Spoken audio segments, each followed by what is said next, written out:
اعوذ باللہ من الشیطان الرجیم، بسم اللہ الرحمن الرحیم۔ ہم پناہ مانگتے ہیں اللہ کی دھتکارے ہوئے شیطان سے۔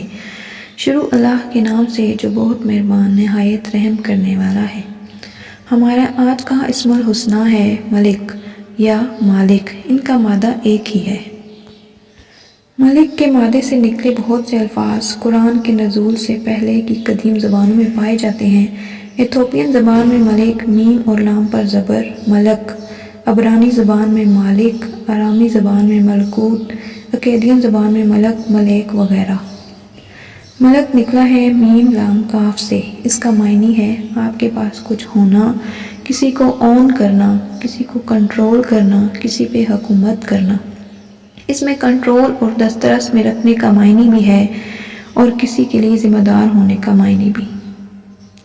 یعنی آپ کسی کے مالک ہیں تو آپ اس کی جان مال عزت کے ذمہ دار ہیں، اب وہ آپ کے حوالے ہے۔ ملک بادشاہ کو بھی کہتے ہیں اور یہ کسی چیز کی بنیاد یا اس کے دل کو بھی کہتے ہیں۔ ملک فرشتے کو بھی کہتے ہیں۔ یہ اللہ تعالیٰ کا صفاتی نام ہے۔ اس کا مطلب سادہ سا ہے، بادشاہ اور مالک۔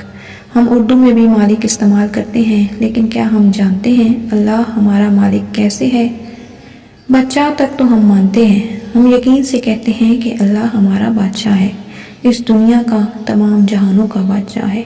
لیکن مالک، یہ کہنا کہ اللہ میرا مالک ہے، یہاں پر زبان اٹکتی ہے۔ کیوں؟ کیونکہ دل میں کہیں نہ کہیں اس بات پہ یقین نہیں ہے۔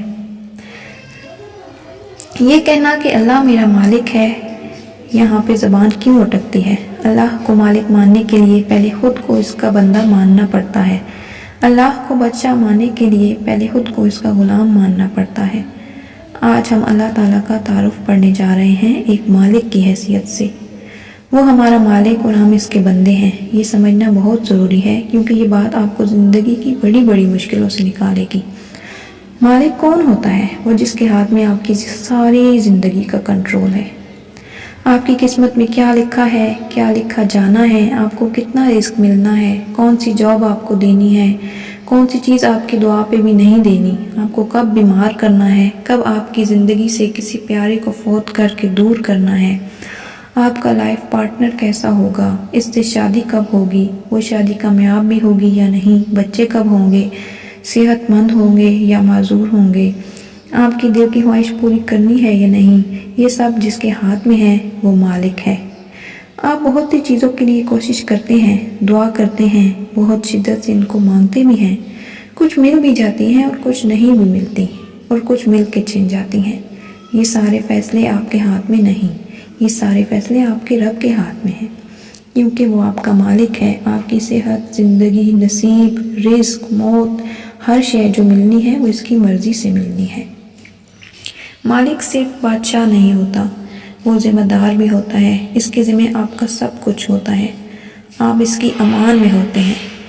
تو کیوں نہ ہم اپنے رب سے لڑنا چھوڑ دیں، اس سے شکوے چھوڑ کے ہمیں ہر وہ چیز نہیں ملے گی جو ہم مانگتے ہیں، ہماری ہر دعا قبول نہیں ہوگی، ہمارے ہر زخم کا علاج نہیں ہوگا، کوئی بھی انسان ہمیشہ ہمارے ساتھ نہیں رہے گا۔ اس زندگی میں ہر چیز پرفیکٹ نہیں ہوتی۔ ہم اپنے مالک سے دعا کرتے رہیں گے، لیکن اگر ہماری دعا پوری نہیں ہوگی تب بھی ہم نے سیکھنا ہے کہ کیسے اپنے مالک کے آگے سر جھکایا جاتا ہے، کیسے اس رب کی رضا میں راضی رہنا ہوتا ہے۔ وہ ہمارا مالک ہے۔ ہم چھوٹی چھوٹی چیزوں اور انسانوں کے نہ ملنے پر اس سے ناراض ہو جاتے ہیں، شکوے کرتے ہیں۔ ہم یہ نہیں دیکھتے کہ ہمارا رب ہمارا اصل مالک ہے، جو ہمیں ملا ہے زندگی میں وہ بھی اسی نے دیا ہے۔ تو کیوں نہ بے وقت چیزوں کی وجہ سے اپنے رب سے ناراض ہونا چھوڑ دیں اور اس کو دل سے مالک سمجھتے ہوئے اس کے پاس واپس پلٹ آئیں۔ ہر وہ دعا جو قبول نہیں ہوئی، ہر وہ چیز جو آپ کو نہیں ملی، جو آپ کے سامنے کسی دوسرے کو بہت آسانی سے مل جاتی ہے، وہ سب اس رب کی ملکیت ہے۔ اس کے پاس ہر چیز کے خزانے ہیں۔ مجھے حرم میں کتنے میسیجز آئے آپ میں سے بہت سو کی طرف سے کہ میرے لیے دعا کریں، میری فلاں بندے سے شادی ہو جائے یا ایسے اور ایسے بندے سے شادی ہو جائے۔ اتنی شرطیں کیوں؟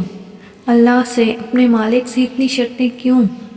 دنیا میں تو 3 ارب انسان ہیں، ایک کو ہی کیوں مانگنا ہے؟ ہمارے رب کے خزانے ہیں، ہر چیز کے، اچھے رشتوں کے، رزق کے، سب کے خزانے ہیں۔ وہ رب ہمارا مالک اور نگہبان ہے، وہ کمی نہیں کرے گا۔ آپ اس سے ایک ہی بندہ مانگیں گے تو وہ بھی مل جائے گا، لیکن اس سے اس کے خزانوں میں سے مانگا کریں، اس سے خیر مانگا کریں۔ اس کو بہتر معلوم ہے آپ کو کیا چاہیے اور کیا نہیں، وہ آپ کو سب کچھ دے گا۔ آپ نے بس اپنے مسئلے، اپنی پریشانیاں اور اپنی خواہشات اس کے حوالے کرنی ہیں۔